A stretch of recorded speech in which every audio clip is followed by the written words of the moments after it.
Hello, everyone. Happy Wednesday. Welcome to Book, Body, and Beyond. My name is Ross. Today we're getting into the book of Psalms. Once again, we are in Psalm 37, verse 7, where it says, "Be still before the Lord and wait patiently for him." You flip a page or two, you'll find yourself in Psalm 46:10, probably one of the most famous Psalms of them all.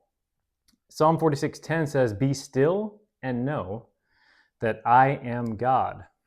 And if for some reason your church has not taught you this yet, it's common that the church doesn't preach this often. But if you look at Psalm 82, verse 6, it says, "I said," being God, "You are gods.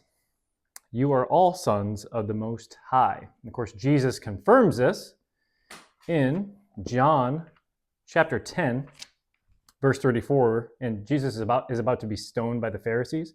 And he's like, "Whoa, hold on. Have you guys read the scriptures, the ancient scriptures?" Jesus answered them, "Is it not written in your law? I have said, you are gods." And they're like, yeah, you know what? You're right. You got us. We can't stone this man because, as the book says, you are gods.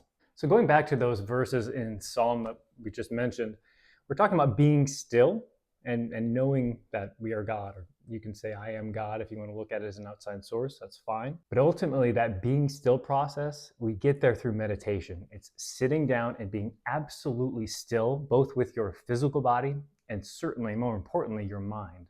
Because when we do that, a beautiful process can take place.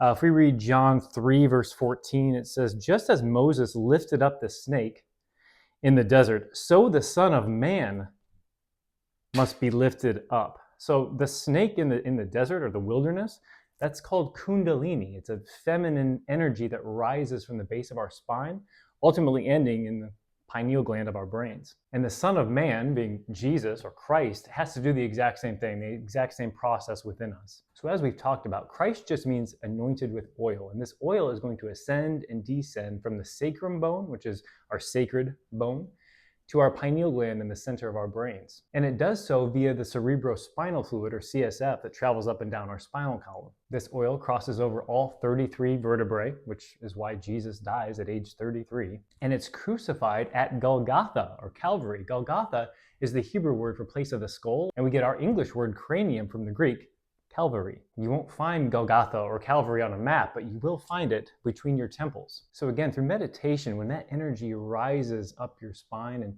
hits the pineal gland of your brain, that's when you enter the kingdom of God, or the Holy of Holies. And the crazy part is, we cannot access this on our own accord. You don't get there through your own effort. It is only through following the instructions of Jesus from Matthew 6, meaning take no thought, make your eye single, that you access this Holy of Holies. That single eye is our third eye, our pineal gland. It's the eye that sees rather than looks. Do you want to see God face to face? Jacob did in Genesis 32:30. And when he did, he called the place Peniel.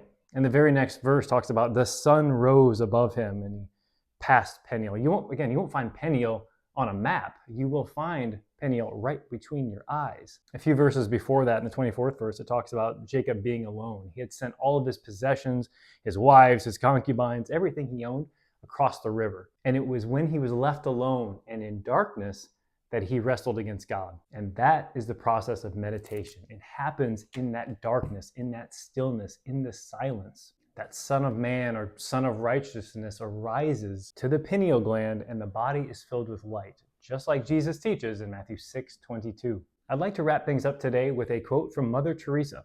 She said, "We need to find God, and he cannot be found in noise and restlessness.